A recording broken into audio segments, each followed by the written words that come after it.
Jadi ketika kaum muslimin akan berperang dengan orang-orang Quraisy pada perang Badar, Abu Jahal pada malam itu dia bermunajah, bertawaf di Ka'bah, lantas kemudian menyembelih hewan kurban, berkurban untuk Allah Subhanahu wa taala.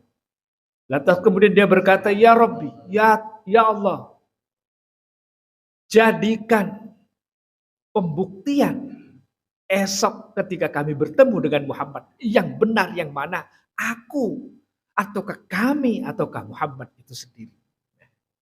Artinya ia juga berdoa kepada Allah Subhanahu wa taala. Namun ia tidak mau menjadikan Allah Subhanahu wa taala sebagai ilah.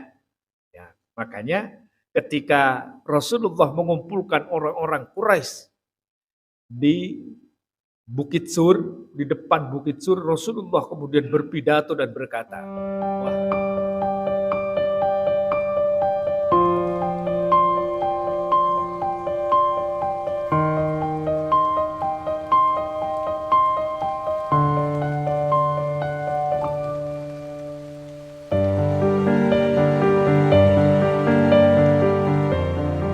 tidak ada satupun dari ajaran Islam yang boleh kita tinggalkan. Ya, tidak ada satupun ajaran Islam yang wajib yang boleh kita kemudian tinggalkan. Kenapa? Karena Allah Subhanahu wa taala menyetarakan orang yang menjalankan Islam itu sebagian itu dengan orang yang mengamalkan seruan syaitan. Ya, sebagaimana disebutkan oleh Allah Subhanahu wa taala di dalam Al-Qur'an, ya ayyuhalladzina amanu dakhulu fis-silmi kafah wa la tattabi'u khutuwatis syaitan innahu lakum aduwwum mubin. Wahai orang-orang yang beriman, udkhulu fis-silmi kafah, masuklah kalian ke dalam Islam sesempurna-sempurnanya.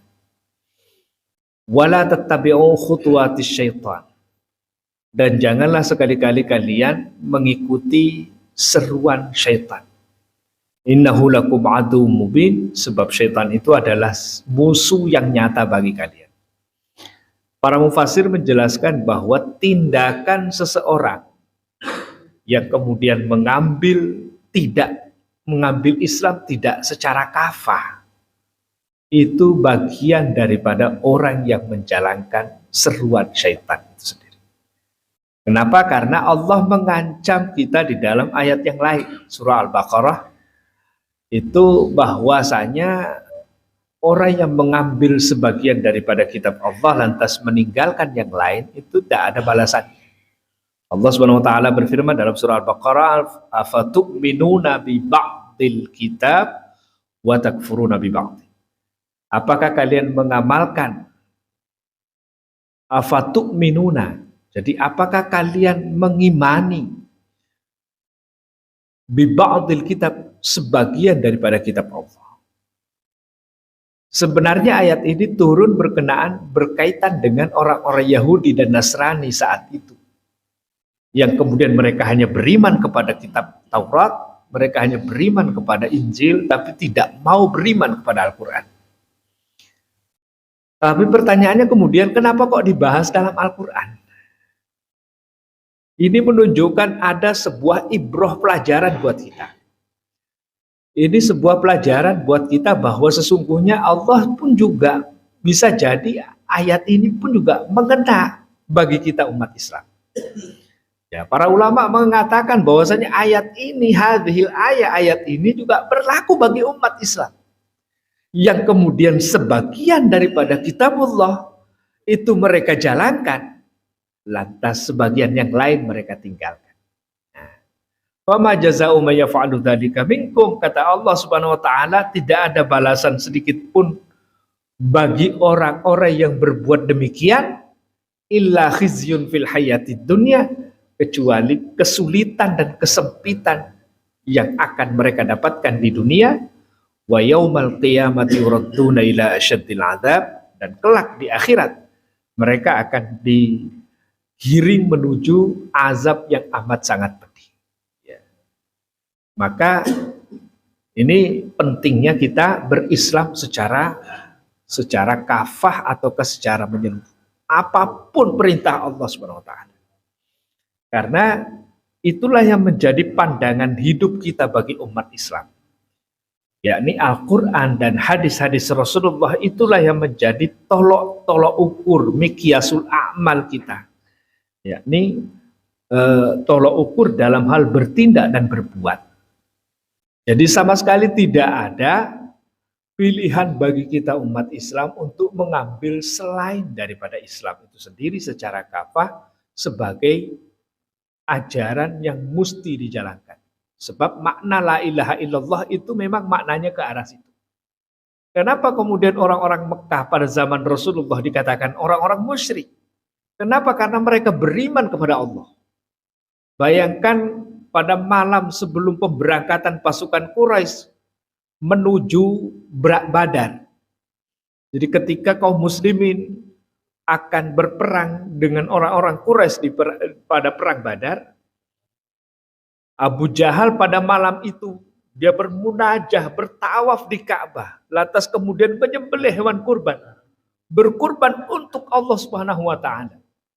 Lantas kemudian dia berkata, "Ya Rabbi, ya Allah, jadikan pembuktian esok ketika kami bertemu dengan Muhammad yang benar yang mana, aku ataukah kami ataukah Muhammad itu sendiri."